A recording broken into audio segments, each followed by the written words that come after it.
Welcome to the Capital News. I am your host, Alex Courage. Today is December 2nd, 2019. Thank you so much for joining me. Title of today's podcast, Tariff Man is back. A few stories we're going to touch on today. Tariffs on Brazilian and Argentine aluminum and steel are back in effect. We have Donald J. Trump attacking the Federal Reserve, the Federal Reserve once again, calling once again for a weaker dollar. The president is now over in London for a informal NATO gathering, and it appears from some sources, we'll see if this pans out or not, but Prime Minister Boris Johnson of the UK, who is up for re-election, remember we have the UK general election up in 10 days, December 12th, 12/12, remember it. He allegedly does not want to be seen getting all chummy and buddy-buddy with Donald J. Trump. He doesn't want those optics before the election. Now, that's reports. We'll find out if that's true or not, but that's interesting if that happens to be the case because those two guys are supposed to be, Bonnie and Clyde. They're supposed to be joined at the hip. It'll be interesting to see if Prime Minister Boris Johnson does, in fact, want to distance himself from President Trump. We have the Chinese retaliating, as they said they would in regards to the United States, passing legislation and Donald J. Trump signing it into law in regards to the Hong Kong Human Rights and Democracy Act. China is retaliating. They are not allowing the United States Navy to enter the Hong Kong harbor for a little R&R, rest and relaxation. They are also banning or restricting some United States NGOs, non-governmental organizations, and they are threatening more. Now, this is not really a huge counter from the Chinese as far as I'm concerned. I think China is concerned with what's taking place internally. I think they are concerned with their economy slowing down, and nobody knows better than the fraud and corruption that exists within that government than those within the Chinese Communist Party themselves. So they're trying to dance a fine line here, trying to appease probably to some extent the United States and Donald Trump in this trade war. I think they want to continue with this trade narrative. I don't think they really care if there's a deal or not. I just don't think they want their economy plummeting into recession or to any type of major slowdown. Well, too bad. Whether or not there's a trade war on the table or not, it makes no difference. Their economy was going to start stumbling sooner rather than later, and we are in the midst of that. Same case here in the United States.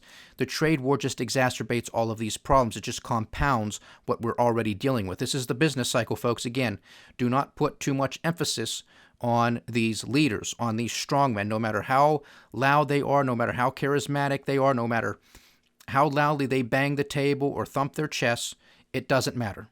The economy is bigger and greater than any one of us as it's supposed to be. However, when you have these same strong men and some of these institutions, particularly the Federal Reserve and other central banks, pretending to be these strong characters, they're not. They are some of the weakest people you'll ever come across. You have to somewhat take them at their word, and you have to hold them accountable. So even though the economy is greater than all of us, and greater than them as well, they want to take the reins. They want to take responsibility. So guess what? We have to hold them responsible when this house of cards, when this big charade comes tumbling down. So we'll see what China does. Again, so much of what is taking place geopolitically is focused on this trade deal, or this geopolitical contest right now between the United States and China. We talk about these interconnections here all the time, and we're going to continue to do so because it's very important. We have the Democrats preparing for testimony in the House Judiciary Committee this week. We'll talk about that. And another great statistic, we have U.S. corporate debt nearing the $10 trillion mark. You heard me correctly, $10 trillion in U.S. corporate debt. This is right near 50% of U.S. GDP. It has not been this high in decades. In fact, it might never have been this high. I've only gone back a few decades, but maybe at some point it was higher than this, but we have not seen it in a generation. So not good, folks. Not good at all.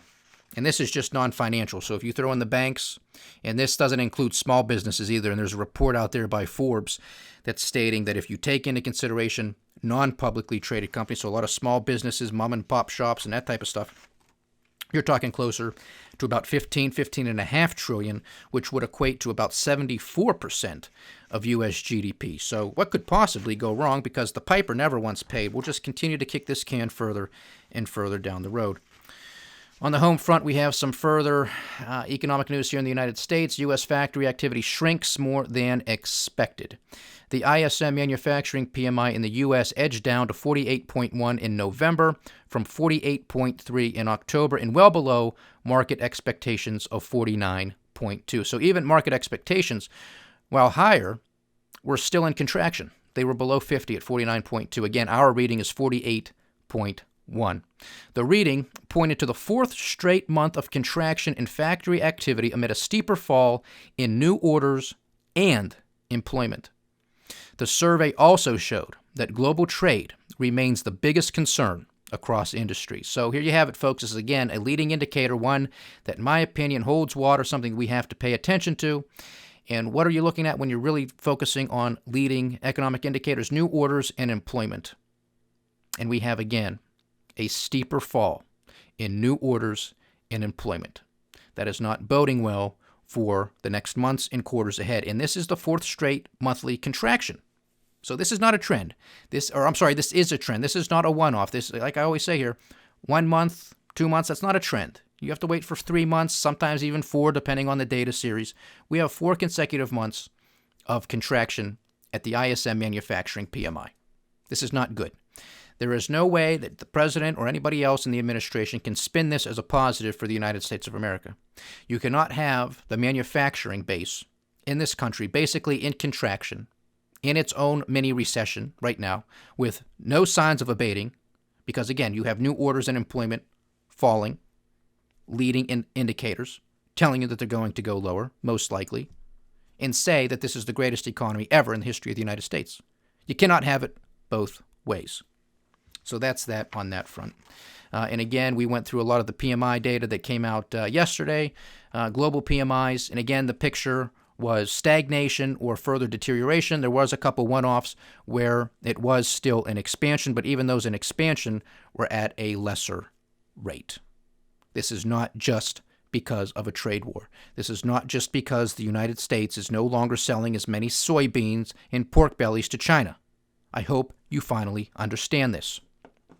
So what happened today in the stock market? Well, we have the Dow Jones Industrial Average down almost 1%. Same thing with the S&P 500. The NASDAQ 100 was down 1.25%. The Russell 2000 was also down 1% for the day. Right now, as I'm doing this podcast, we have the Japanese market down 0.6%, and a continuing sell-off across the European markets, with the UK down 1%. German and French markets were also down 2%, and the Italian and the Spanish markets were down 2.25% each. So not too good, folks. Of course, these markets have been rallying. We have been witnessing here somewhat of a melt-up. This, again, on the backs of the Federal Reserve and other central banks, but particularly the Federal Reserve coming to the quote-unquote rescue once again. $60 billion a month in quantitative easing, although we're not supposed to call it quantitative easing. Hundreds of billions of dollars overnight or on a daily basis when it comes to the repo markets. I mean, how much more do you need to understand that this is a fraud, that this is a criminal organization that is at the helm, with the Federal Reserve and President Donald J. Trump at the helm as thunder thumbs on his Twitter account, telling the Federal Reserve to do exactly that. Cut interest rates even lower, embark on another round of quantitative easing, get us negative interest rates. I want that money.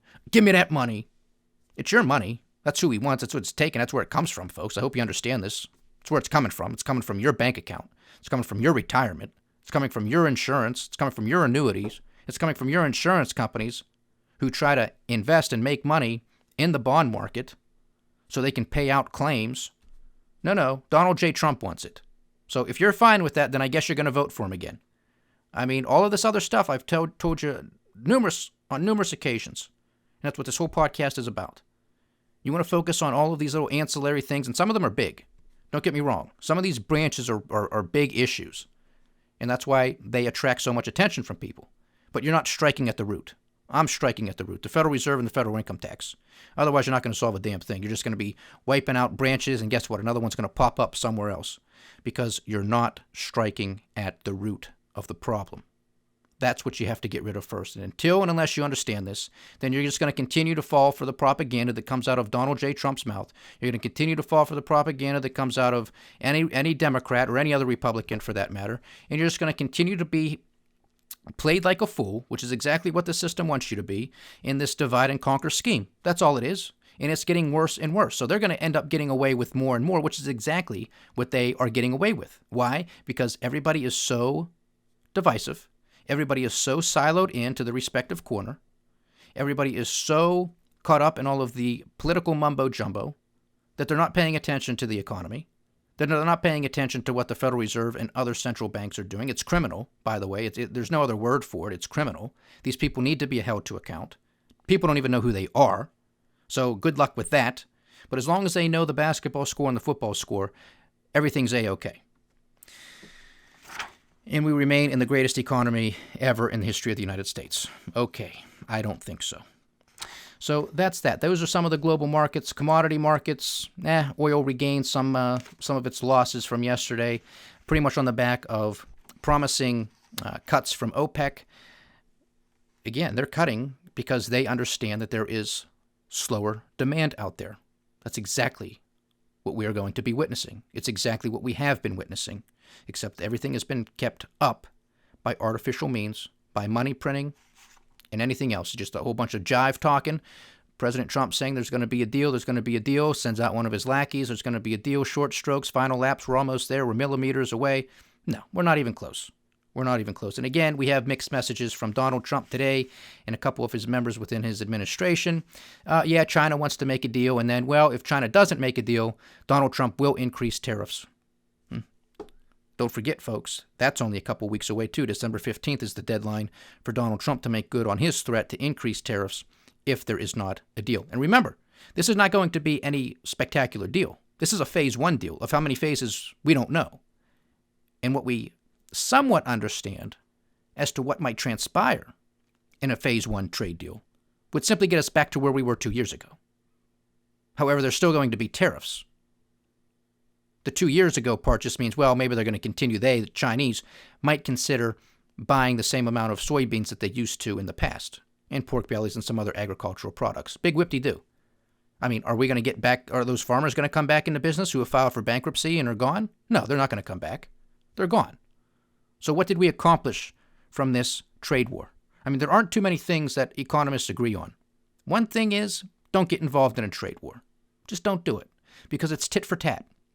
You punch me, I punch you. You kick me, I kick you. You stab me, I stab you. You shoot me, I shoot you. It never stops. The only time it ever comes to an end is when both countries or all the players who are involved are in some sort of economic decay or some sort of major political strife, which is coming, by the way, in both countries, the United States and in China. We already see it with all these global protests. I'm telling you, it's not transitory, it's history. You better get this in your head.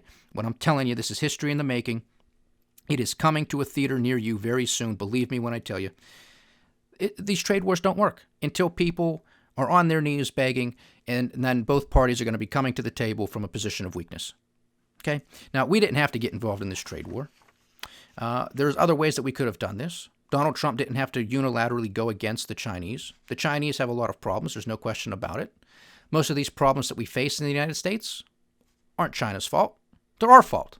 And that's the problem. That's why I don't like it. That's why I don't like this lack of leadership that exists all over the place. It's easier to point the finger and blame another country. It's easy to blame China. Oh, they stole all our stuff. Well, they didn't force Apple and Microsoft and every other company in this country to go over there. Okay? So it's a little wishy-washy on that argument. I don't like what China does. Don't get me wrong. I'm not here to defend China. I don't like what they do. They're human rights violators. They're communists. I don't like them. Okay? Particularly their government. I don't like it. All right? I'm not here to defend China. I want the United States to succeed. But guess what? Donald Trump didn't have to go at them unilaterally. He could have built a consensus, and he probably would have gotten 60 to 70%, maybe more, of global GDP on his side to go after China in one form or another. Meaning you would have had China blocked in. They would have had nowhere to go. They would have been boxed in. Where are they going to go? Now they can say, okay, well, you want to come after us, Donald Trump and United States and company, that's fine. We'll go to Europe, or we'll go to Canada, or we'll go to Mexico, or we'll go to Russia, or Japan, or Australia, New Zealand, Argentina, South Africa, Brazil. See what I'm saying? Maybe if Donald Trump had built a consensus with all of those countries that I just rattled off, or a good portion of them, then China would say, oh my goodness, we can't continue doing the things that we're doing because we have nowhere else to go, because nobody else is going to buy our products. Now you could say, or nobody else is going to trade with us because everybody is teaming up on us. That's not what Donald Trump did. He went after them unilaterally. And one of the reasons why Donald Trump did this, and he says it himself, is because the European Union, which is one of the largest economies in the world as well, taken as a whole, he thinks they screw us over worse than China does. So if he thinks that China is the easier play and the art of the deal maker here doesn't have a deal after 2 years, what the hell is going to happen with the European Union? Because he has to go after them next. He has to. Because if they're worse than China, then he has to go after the European Union. Will he is a question. And when will he is another question, because we got less than 12 months until there's another presidential election, and he hasn't even signed, sealed, and delivered a deal with China. So is he even going to go after the European Union? We'll see what happens. It might be something that he does as a strongman character in his run-up to the 2020 presidential election, but we'll see. So we have Tariff Man back.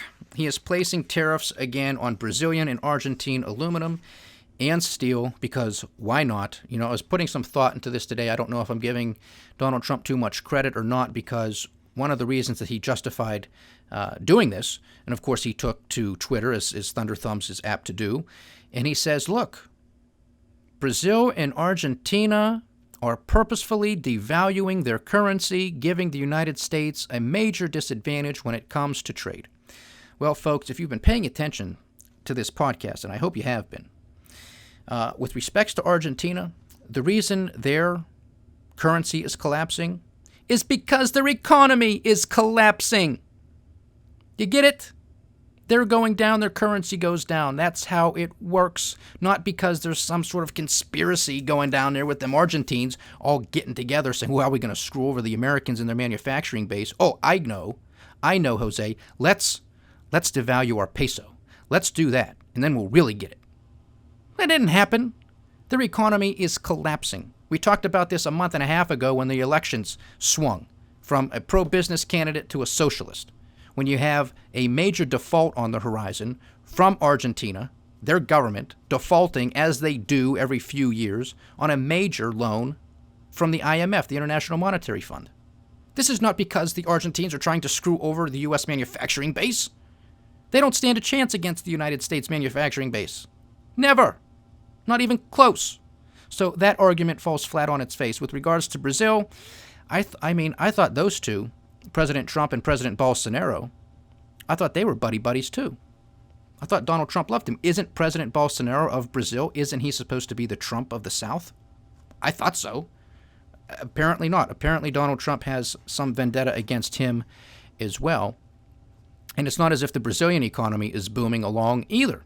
But, what got me thinking was, well, you know what? Maybe this is in some type of retaliation against these two countries, because these are two countries that China has brokered some recent deals with, especially in regards to agricultural products. So is Donald Trump trying to play sides here? Is he trying to punish those other countries who have struck deals with China? China wasn't making deals of this magnitude with either of these countries prior to the trade war. And they weren't, because China was perfectly fine buying agricultural products from the United States. So, like I told you would happen, China would not just sit idly by waiting for Thunder Thumbs to strike a deal of some sort. They were going to go source these products from somewhere else. And that's exactly what they've done, and that's exactly what they continue to do. Well, a couple of those countries happen to be Brazil and Argentina. And lo and behold, we have Donald Trump placing tariffs on Brazilian and Argentine aluminum and steel. Now, am I giving Donald Trump too much credit for maybe doing that? Because the reasoning he's giving, again, is because their currencies, he claims, are being purposefully devalued, despite the fact that Argentina is basically headed for collapse. I can't make it up. That's what he said. It's in the written record. Thunder Thumbs himself, people. We have steel down 6% today. We have aluminum up 1%. We have U.S. steel trading up 4% today on the news, trading at $13.67. Don't forget, folks, it was only maybe a couple months ago or whatever it was. U.S. steel was about $10. So if you thought that was the bottom, you would have done quite well. Up about 30, almost 40% if you timed it really well. And we'll see what happens here over the course of the next couple weeks or months. We have no idea how long these tariffs are going to be in effect. But I don't know what kind of message this sends to China or anybody else for that matter. Because if Donald Trump is just going to wake up willy-nilly one day, like he evidently did this morning, and said we're going to place tariffs on Brazil and Argentina, then how is anybody ever going to really make a deal with this guy? How can they trust that he's not going to wake up and say, I'm done. No deal. I don't like it. No more. Slap tariffs on him. How can you make a deal with somebody who's this volatile? I just don't know how you're going to be able to do it. I don't know if the Chinese want a deal. I don't know if this whole thing is a game and we're all being played in some huge geopolitical conspiracy. But I really don't want to go down that road. But I mean, you can't make heads or tails of this. There's just no logic to it. It's chaotic. It's crazy. But that's where we are. That's where we are. The greatest economy ever. We have manufacturing in contraction. We have farmers, U.S. farmers, filing for bankruptcy at rates we have not seen in generations. They're being bailed out. Some of them, those who are still around, to the tunes of tens of billions of dollars. We have trillion-dollar deficits, and we have a president who's calling for a weaker dollar. So that takes us to a good segue with Donald Trump again taking to Twitter and saying he doesn't like what the Federal Reserve's doing. It's not good enough. It wasn't enough. He wants interest rates lower, and he wants a weaker dollar. You know, I had a tweet. Like I said, I'm apt to do when I hear these things from Thunder Thumbs, and I get upset, and it just causes a visceral response from me, and I am almost compelled to tweet back. And I did this afternoon in regards to this tweet because he's talking about, you know, European countries and this, that, and the other having a competitive advantage against the United States because their central bank is smart and they have negative rates and they ba-ba-ba-ba-ba. And I just asked the simple question, how, you know, is this working good for German manufacturers? Germany is on the brink of recession. We have a continuation of a deterioration in the German auto sector, which is the engine of their economy, no pun intended. But you have more layoffs on the horizon across all of the major manufacturers and all of the ancillary suppliers. And not just suppliers that exist within Germany, but that exist within other major countries in the European Union, particularly within Italy, which is also, by the skin of their teeth, maybe technically avoiding a recession. And I think that's only for the time being because we have yet to have any type of serious catalyst put these markets where they belong, which is down, big time. And the reason that we have yet to see this type of price discovery, which is what markets are all about, is because we have all of the massive intervention that we have at the helm of Federal Reserve, the ECB, and the Bank of Japan, and many other central banks around the world. They are acting in concert to keep this house of cards from crumbling because that is its inevitable destination. It's just the facts of the matter, folks. I want it to happen sooner rather than later because the sooner it happens, the quicker we can start to fix it. That's my opinion. Also, the further we kick this can down the road, the further it affects generations, younger generations and generations who have yet to exist. And they have nothing to do with this mess. The people who created this mess, who have perpetuated this mess, they should bear the brunt of this collapse. Not generations who have nothing to do with it. That is so immoral and unethical, it's not even funny. And as far as I'm concerned, it rises to a level of criminality that the world has never seen. But don't worry. Don't worry, we're just going to continue kicking the can further and further down the road. And everything will be okay. Just trust the people who continue to screw you over every single day. But don't worry about it. So I had to ask Thunder Thumbs, you really think the German manufacturers are appreciating their weaker euro? I mean, maybe it's making them better off than they otherwise would be, but they're in recession. They're heading for recession. They're continuing to deteriorate. That's where it's going. So you want to import that here? Is that my understanding? Because it's not just Germany. It's Italy. It's the UK. And there's still that headache with the whole Brexit mess. So where are you going? You want us to adopt that type of policy. We're almost there, by the way. We're almost there. We're told we're never going to be a socialist nation so long as Donald J. Trump is president of the United States. Too late. And then he wants to emulate the socialist government and policies of the ECB and European nations. If you can circle that square, you're smarter than me. So leave me comments and let me know how you justify that one. Let's see. What else do we have here? We have Democrats preparing for testimony in the House Judiciary Committee. These are going to be some legal scholars. Evidently, that's what I've come across anyway. We'll find out in a couple days when these individuals testify before the House Judiciary Committee. Legal scholars on how to proceed with impeachment. What's the history? What's the precedent? How do you go about doing it? What's being reported out there in the news is we supposedly have 3 people from the Democrats basically are going to come out and sort of support impeachment, and you're going to have one who is for the Republicans, for President Trump, saying, yes, there's impeachment, and this is how you do it, but whatever we have thus far does not really rise to an impeachable offense. The optics of this, in my opinion, are not very good from the Democrat standpoint. I mean, why would you tilt the scale like this? All this does is gives President Trump and his team and the Republicans a leg to stand on when it comes to this whole process being unfair. If you have 3 and the Republicans and Trump have 1, it doesn't get any simpler than this. I mean, this stuff isn't that complicated. I try to make logical arguments in my analysis, just going through the facts of the case. But guess what? People don't have time. They're not paying attention. They don't care. They're siloed in. They don't like him. He's guilty. They voted for him. They love him. He can do no wrong. Okay? Same thing here. Why would... It just makes the argument so simple for the Republicans and Donald Trump to make. And he speaks at such a low level. It's to begin with, 3 is greater than 1.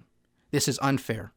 They're picking on me, despite the fact that I had the opportunity to present myself or my legal counsel down there to ask questions of these witnesses. They refused to do so, although there is another deadline at the end of this week for another round for the same thing. We'll see how the White House and Donald Trump respond to that deadline as to whether or not they will appear before the committee and ask questions. We will see. 3-1. Why would you do that? Why would you do that? Because they're stupid. Because they're careless. At least make it 2-2, 3-2, not 3-1. At least say it's somewhat close, because it's the optics, and that's what Donald Trump and company are running off of. They're not arguing the facts of the case because they can't, because the facts of the case are terrible against them. No Republican is coming out and defending Donald J. Trump on the facts. It's all, look over here at Ukraine and this debunked conspiracy theory. Maybe the Bidens did something wrong, and that's what we have to go after. Not meaning, maybe both people are guilty of something. Maybe Donald Trump did something wrong, and maybe the Bidens. Did you ever think of that? Just because the Bidens are guilty doesn't mean Donald Trump's innocent, or vice versa. They can both be guilty, and they could both be innocent. However, the facts of the matter is, as it stands today, Donald Trump did something he should not have done, and I think from what we know today, it does rise to an impeachable offense. The phone call, the transcript of the phone call, it's far from perfect, but I have been consistent from day one for my analysis. I still do not believe that that phone call in and of itself in the transcript release rises to an impeachable offense. But I said from the get-go, you have to do an investigation because there is no way that that was just some impromptu phone call. There was a backstory to it, and Whoa Nelly was there. There was a backstory to it, and you have a whole bunch of people coming out and testifying, and a whole bunch of people who have or should have greater firsthand knowledge who have yet to testify because they are not being allowed to testify because Donald Trump won't allow it. So that's not looking good, okay? And in the midst of the whole thing, it's an impeachable offense. It really is. The question becomes, is it removable? Is it removable? And I think we have to go through more data, more fact-finding. There needs to be more testimony. I think these first-hand witnesses have to come forth. I think a lot of documents that reside within the White House, National Security Council, State Department, Defense Department, these things need to be released so we can come up with a fuller picture because this is a serious matter that is at hand. I don't take this lightly. I don't like the fact that we're in this situation. But Donald Trump put us in this situation. I didn't put us in this situation. You didn't. The Republicans didn't. And as many people want to claim that the Democrats put us in this situation, they didn't either. They didn't. Donald J. Trump put us in this situation by his actions. There was a whistleblower complaint. It was found to be credible and urgent by Inspector General of the intelligence community who was appointed by Donald J. Trump himself. So what are you going to have at it? Okay? Then it's again, it's a lot of distraction and diversion. Don't argue the facts. Where's the whistleblower? What difference does it make where the whistleblower is? Everything that this individual said has proven to be the case. It's proven to be the case. So what's this person going to tell you? What they already said, which is already proven to be true? Again, it's a matter of distraction. They're not arguing the facts because they can't. They're not arguing the law because they can't. And that's an old adage I was told from a lawyer buddy of mine. When you can't argue the law, you pound the table. And that's exactly what we're getting from the Republicans and Donald J. Trump. A lot of pounding of the table, a lot of distraction. Pay attention to this. Don't pay attention to the facts. Don't pay attention to the law because they can't argue it. And I take no pleasure in saying this, but I don't have a dog in this hunt when it comes to Republicans or Democrats. My dogs are the truth and justice, and they should be for you as well. Of course, I know many of you listening, that's not true. You're already siloed in. You're an anti-Trumper, you're a never-Trumper, or you voted for him and your guy can do no wrong. But we'll see what happens. There's a lot to come. I think Donald Trump, I think it's an obligation of the President of the United States, when the country is divisive as it is, if he has exculpatory evidence, it needs to be released. There cannot be a crazy show, circus trial. It can't come to that if you have exculpatory evidence. This country, everybody's at each other's throats. You know, I hope it didn't get nasty at people's Thanksgivings. It didn't in my family, thank God. But it could have. But it didn't. And that's a good thing. But I'm sure in many households over this country that there were some pretty heated debates and arguments when it comes to politics. And it's because we can't even agree to the facts. And that is really almost at the heart of the problem. There's a lot of issues, but that's one of the deepest ones. Because if we can't even agree on the facts, then we're never going to get anywhere. Because at least that would be the foundation, because that should be the foundation. We can't even agree to the facts. So we're never going to get anywhere. We're not. And when you're not going to get anywhere, you're going to end up going backwards. And that's exactly what's happening. And the president, it's incumbent upon him as a leader to step up to the plate. And if there's exculpatory evidence, to just release it and let this all be done with. If he doesn't have it, then there's a problem. If he doesn't have it, then there's a problem. And this is going to go to trial, and we'll see what the Republicans do, but that's a long way away. So Tariff Man is back. Tariffs on Brazilian and Argentine aluminum and steel. The trade war between the United States and China allegedly heating up. Donald Trump is attacking the Federal Reserve, calling for a weaker dollar. It's basically par for the course, people, but I'm sure you don't want a weaker dollar if you understand what it means, because the cost of living is going to go up even higher for you than what it already is. So if you're fine with that, then I guess you're going to be fine voting for him again in 2020. But don't say I didn't warn you. Oh, what a crazy, crazy world this is. But I enjoy having you guys here. Please like, share, subscribe, get the word out, leave your comments. I do love hearing from you. Stay diversified, stay vigilant, and stay with the Kapital News. I am Alex Correitas. Godspeed.